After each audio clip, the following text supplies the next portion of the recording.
Hi, I'm Jesse Hirsh. Welcome to MetaViews. Recorded live in front of an automated audience. And today we're going to tackle a subject I think's rather dynamic and tricky, which is brands in the age of AI. And I'm joined by a special guest, mon nouveau ami, Gabriel. And this is where I have to tell you a couple of things right at the start of the episode. Number one, we have a couple of segments that we use as kind of icebreakers to really tap into the intuition of our guest. Yeah. But this is where I do have to warn you, I'm not sure that my audience is particularly interested in, say, e-commerce. Yeah. So what we want to do today is kind of tap into your brilliant fusion of technology and business, right? Yeah. Of kind of, economy and the way technology is changing economy. Because our goal here at MetaViews really is to make the most of our guest, right? To really try to harness their brilliance and get you thinking about stuff that maybe you have not previously thought about. Yeah, I'm all for it. We start, of course, every episode with MetaViews by talking about the news, partly because we publish a daily newsletter, and today we were actually kind of speculating on the impact of the American food system as a result of the immigration crackdown that already in California is causing people not to show up to work out of fear of deportation. Wow. But Gabrielle, our main purpose of the news segment is to turn to our guest and say, what news have you been following? This could be local news, could be industry news, could be world news, could be personal news. Wow. The goal is, what do you think our audience should be paying attention to? I mean, I think it really depends on what your audience is and like what they want to focus on. I mean, for me, I'm a geek guy. So I've been like passionate about my whole life about technology. So I think the big world right now, I think everybody knows is AI. So I mean, it's like a pretty covered subject, but if you want to dip into that with maybe another angle, I would love to. But I'm open to whatever. It's like to that point, AI is a huge, sprawling ecosystem presently. I'm going to focus on something that our audience would be interested in, but doesn't have access to. Tell me about the French AI industry, because so much of the global press focuses on America and China, and yet France does have a fairly advanced AI industry. So as an observer, as a geek, give us your perspective on the folks closer to home, as it were. Yeah, I mean, you're right. I mean, the US, of course, has been dominating the market and what's been pushing forward the boundaries of what AI is and what is capable and what we can expect in the future. But you probably saw, the new AI. I think the name is DeepSeek, right? Coming just from China. I was traveling for the past 15 days, so I've just read a bit about it. So I mean, I just tried it today for a couple of minutes. But yeah, it seems interesting. But when it comes to France, I mean, I feel like France, of course, we have Mistral. I don't know. I mean, I know about it. It's known in France. I think it's known overseas. I don't know how much the name is known versus other competitors like ChatGPT or Claude or something like that. So have you heard of them? This French startup called Mistral? Yes, very much so. Yeah. So I mean, for me, I'm not an expert in AI, but I know when I first saw the news, I was like, okay, interesting. Because I do know, because, my sister lives in California and she's been studying there for a bit, she was in UC Berkeley. And we were talking about the different education systems when it comes to the US and the French. And I do believe that the French, we have a really good engineering system and really good engineers.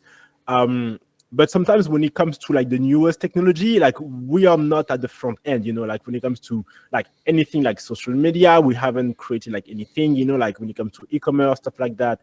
So it's actually pretty good and make me proud, to see a company like Mistral who comes a little bit out of nowhere, because they kind of release late versus the ChatGPT was already big when they were like, oh, we're going to launch something else.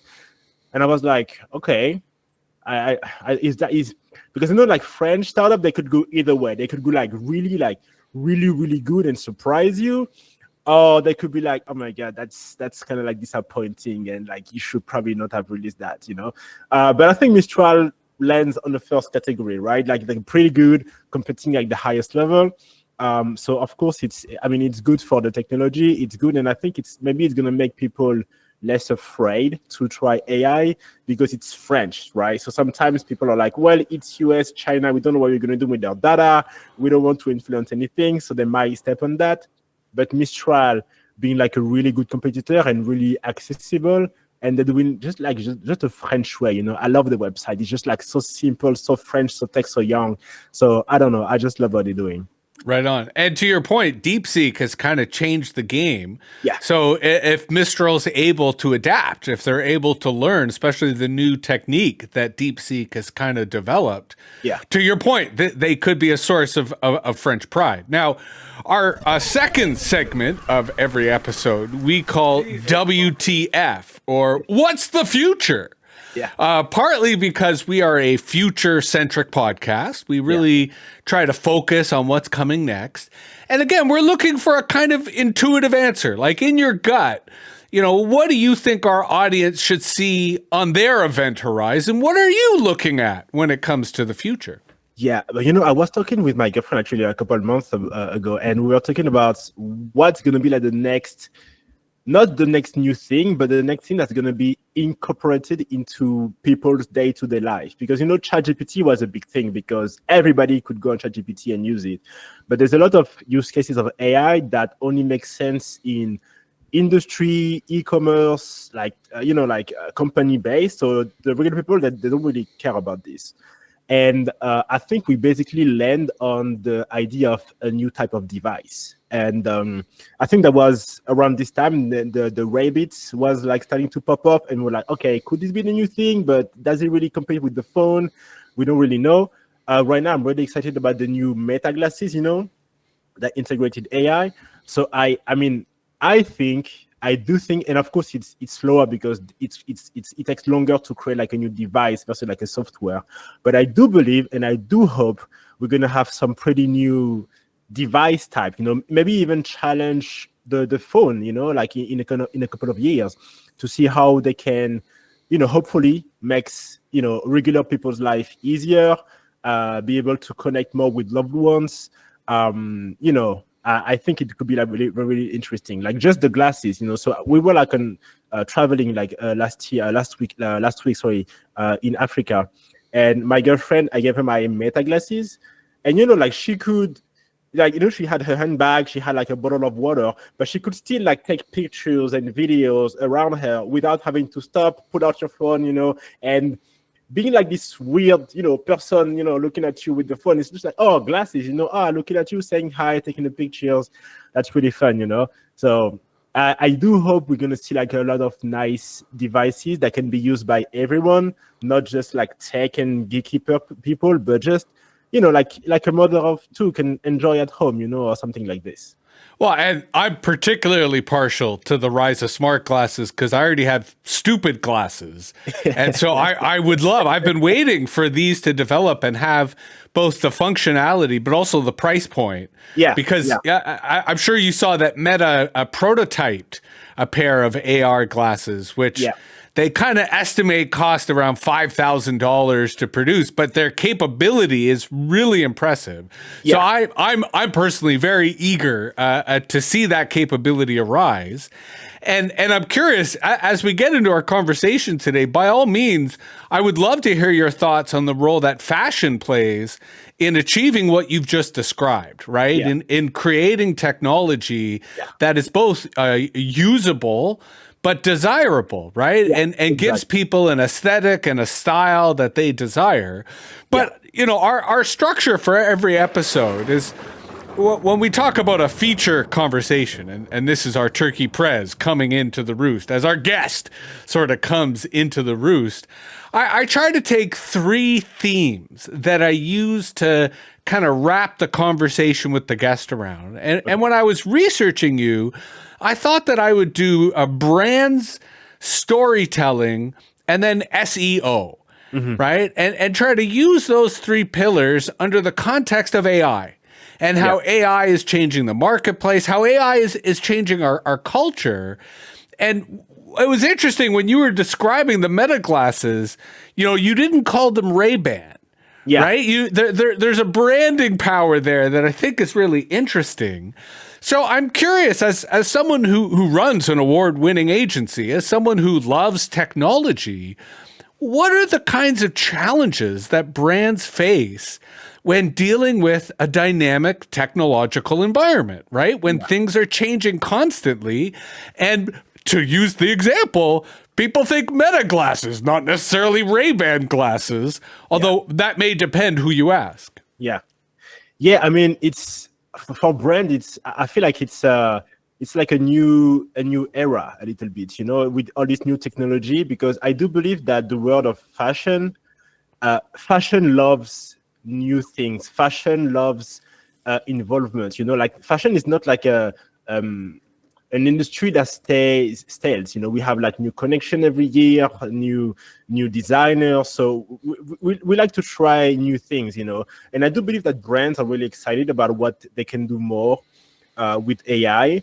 I think when I talk to brands right now, I think the main focus is how can we improve, of course, customer relation, customer experience. And I do believe that AI brings just like a new era of e-commerce, maybe like an era when we can actually have kind of like a one-on-one conversation with the customers, using like the power of AI and be able to maybe recommend them a better product, do a recommendation. Well, and let me ask a follow-up there, because I think you're absolutely right that one of the challenges, one of the competitive advantages is making that customer experience way better than everyone else.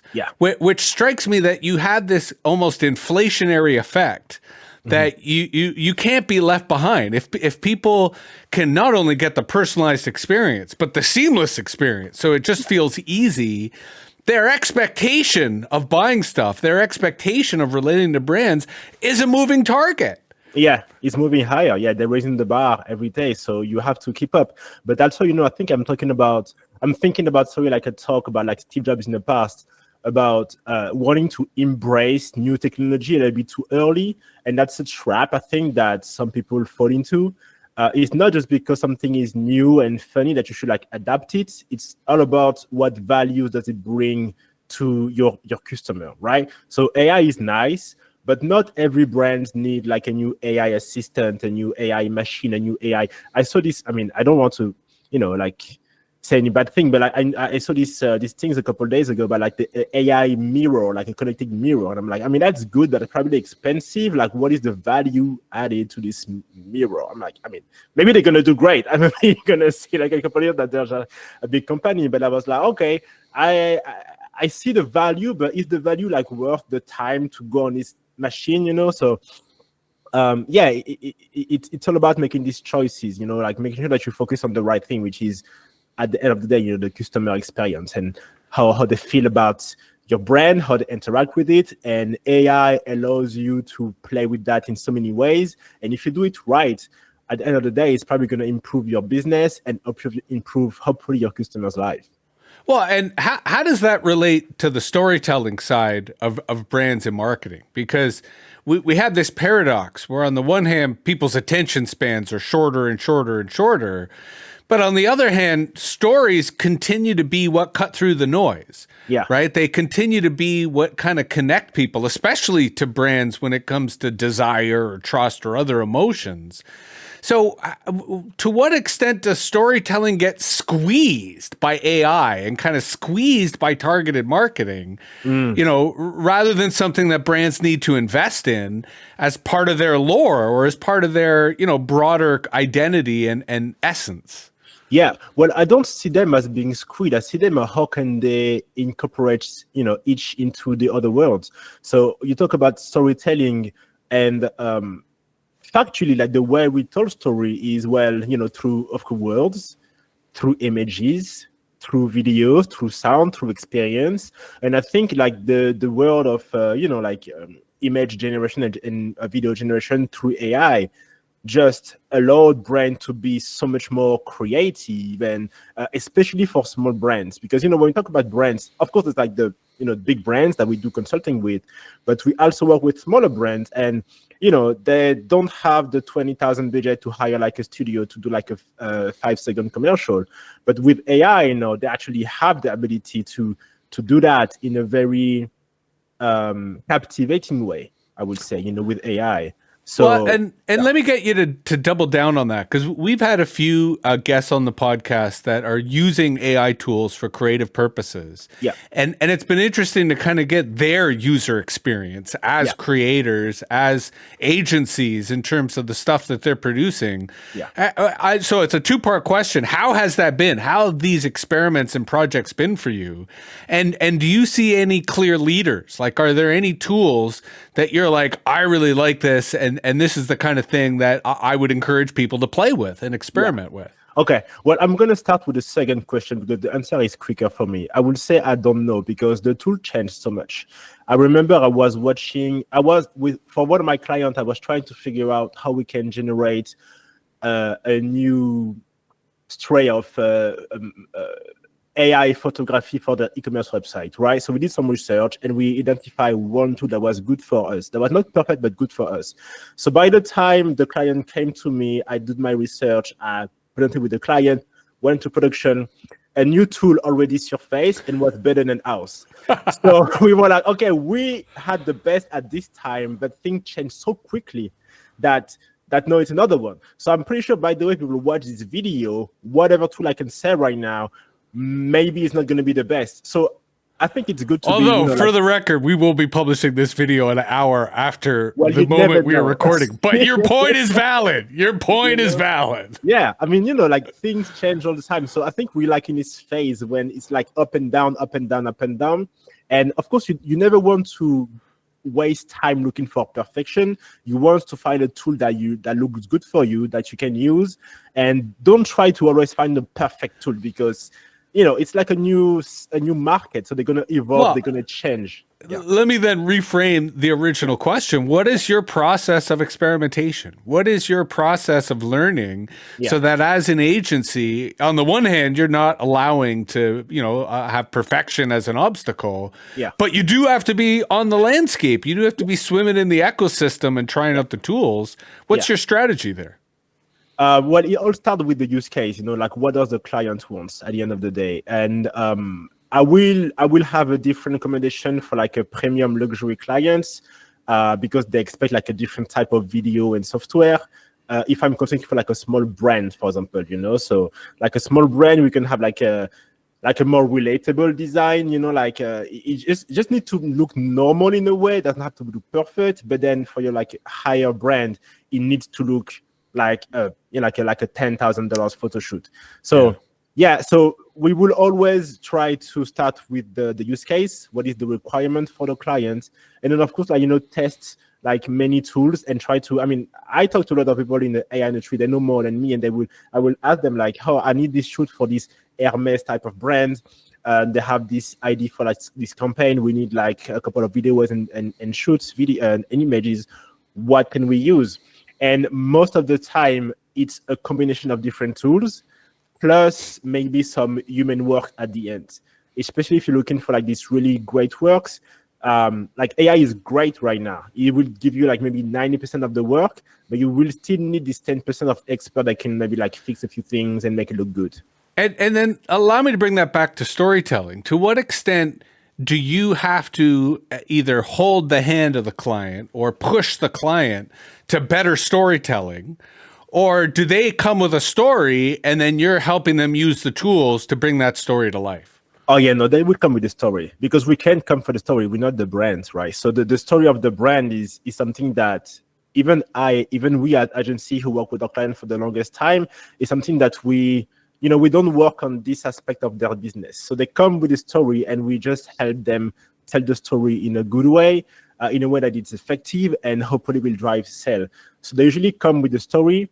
And of course, we will have our feedback, because we're looking at what's happening in the market and, we see the trends, we see what people are reacting to. And we can basically like because like a story, you have like a story, you have this thing that exists, this story to tell, but then it's about the end goal as well. You can tell a story like 10 different ways. Which way is the best for your brand, based on what you want to achieve in the market from like a commercial point of view. So we'll help them shape the story in a way that it makes sense for the market, for the customer, and hopefully for the sales process. And AI will help us actually do that, especially when you want to iterate through like different, like different ways to tell a phrase, like different rephrasing system. AI will give you ideas. It will help with the creative process. But at the end of the day, I do believe, and that's one of my beliefs right now, you mentioned in a couple of months, I do believe that you still need a human person, like a real person, for like the 10 to 20%, because AI is not that great at creating like a content that feels real, that connects on an emotional level. So you still need that aspect that needs to be done by a human being. And that's been the through line, really, of a lot of our conversations, that AI helps expand your capacity. It allows you to have more options. But fundamentally, the human touch, the human oversight, the human direction is the difference between excellent AI products or outputs and mediocre ones. Yeah, exactly. But paradoxically, this does bring us to the larger issue of SEO, or search engine optimization, because that is fundamentally how you're getting the sales, how you're getting the attention, how you're getting the clicks. Yeah. And it strikes me now that we're in this bit of a paradox where, on the one hand, you have AI helping you with the SEO, coming up with words, coming up with phrases, coming up with different ways to position the content, position the stories so that they are as accessible as possible. Yeah. But at the same time, AI is kind of killing the search engine. Yeah. Right. Increasingly, we're not getting the results anymore. We're just getting the summary. And maybe you're lucky if your link was in that summary or mentioned in that summary. Yeah. So I'm curious how you see this dynamic, or how you see this conflict playing out in the industry. Yeah, especially in the issue of SEO. I think it changed for like a couple of weeks. First, I was thinking like, SEO is such a good tool to use in SEO. It allows you to create, more content. And I mean, to be fair, I'm an SEO guy as well. And SEO, like content that is produced only for the sake of SEO, is usually like really bad. You need to think about the customer. So I, even as a customer, when I look something online and I see like a tag that's obviously like SEO written, gives no value, I'm mad, right? So unfortunately, we'll probably see more of that with AI. And that's a shame, but like, what can you do? Like, unless Google starts to strike every SEO based content. But at the same time, and I think it's happening right now, people are using a little bit less on Google. I mean, I think like last year, TikTok became the most viewed website. So people are more likely to search on TikTok or YouTube than Google. That was a big hit for SEO. But I think right now, I was literally on a call with a client today. And, I always ask them, like, how did you find about this? And they say, well, I asked ChatGPT, what would be the best e-commerce agency for my store? And they tell me you.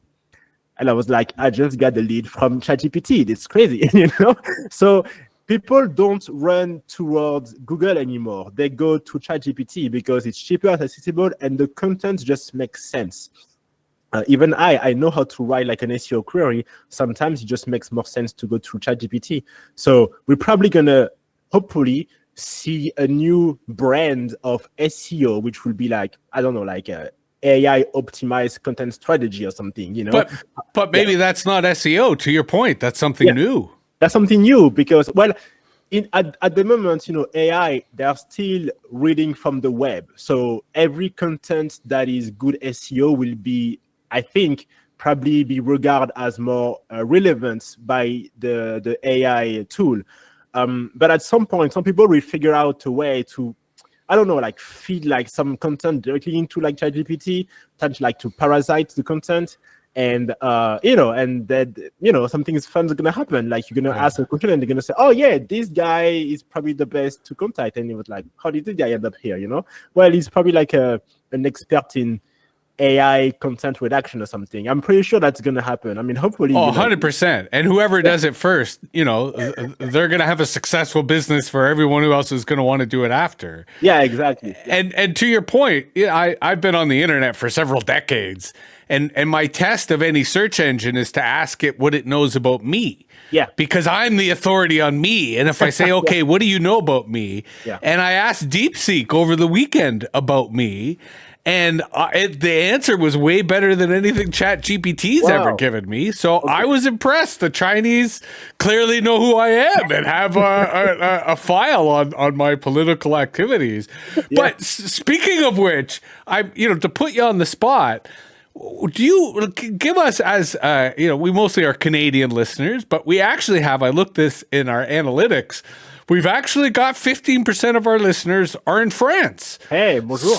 And I ask you this as a geek, as a tech person, but also as an entrepreneur.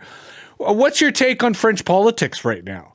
Because certainly politics around the world seems to be kind of chaotic, thanks to the United States. Yeah. So give our listeners a bit of a take on what you think's going on in France with Macron. You mean globally? I mean, I don't really look at politics that much. I tend to focus more on business. I tend to be like in my thing. But I've been hearing a lot of things right now about, French not only, but also the European governments, and especially what's happening with startup.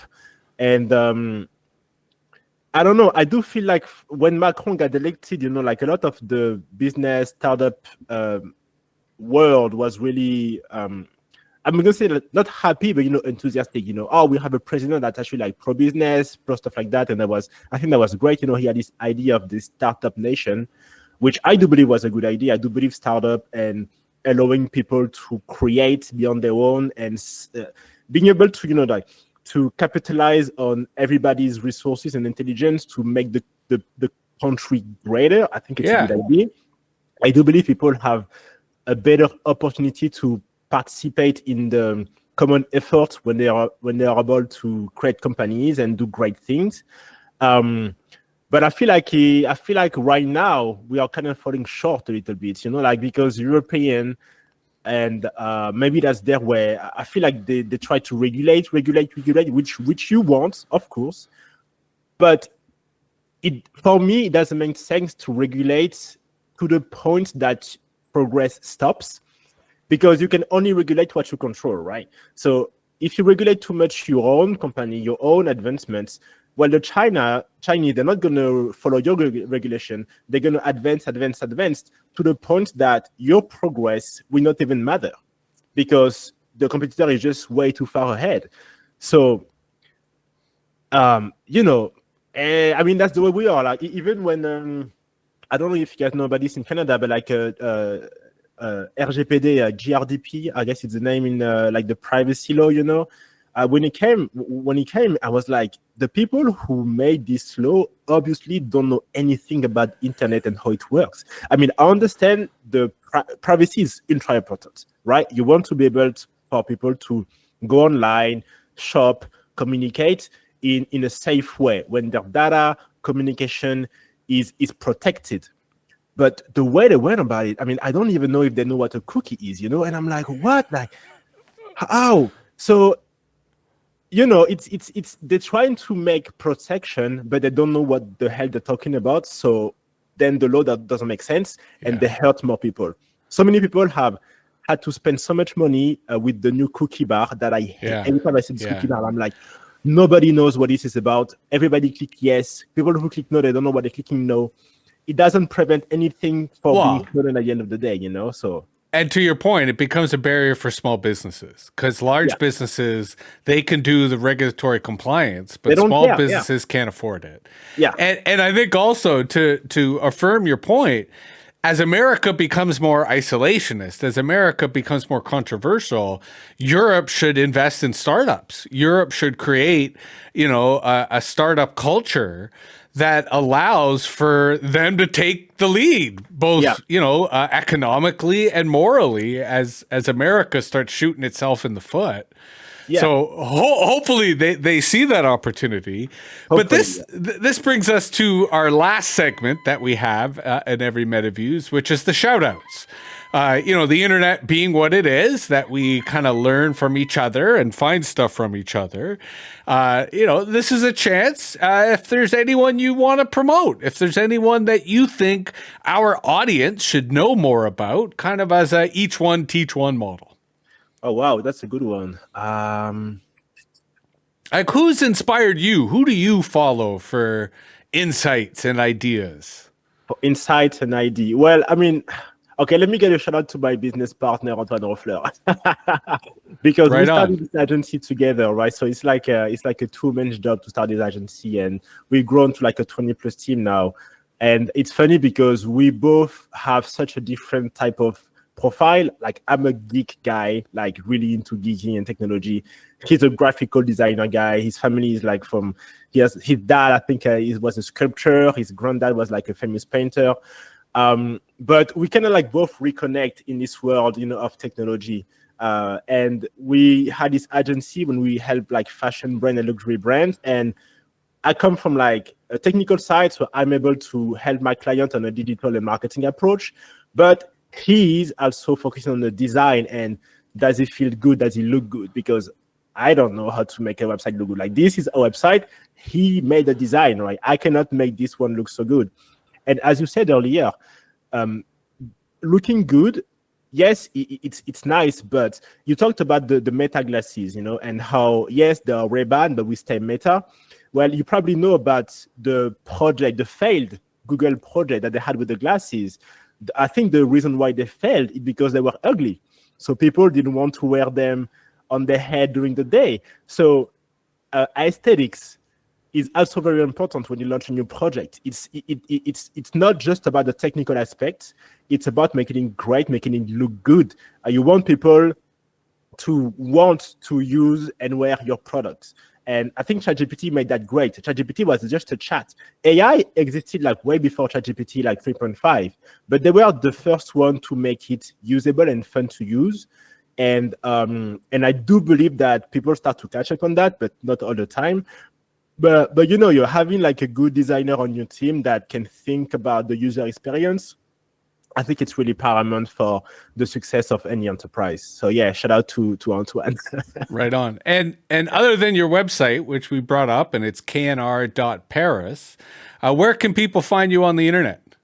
Well, we started like a YouTube channel when we want to share a lot of our knowledge and our strategy. So we talked about SEO. So we really this case study, like exactly how we grow this website to like 1 million plus revenue using like only SEO, for example. So you just type my name, Gabriel Kaam, on YouTube, and hopefully you'll find me, unless somebody did like an SEO trick on me. But yeah, and then on LinkedIn, of course, Gabriel Kaam, I'm really easy to find. Right on. And speaking of SEO tricks, don't click on the pronunciation button on Gabriel's LinkedIn profile, because it's a trap. Merci for coming on the show. This has been another episode of MetaViews. You can find us on all the different socials.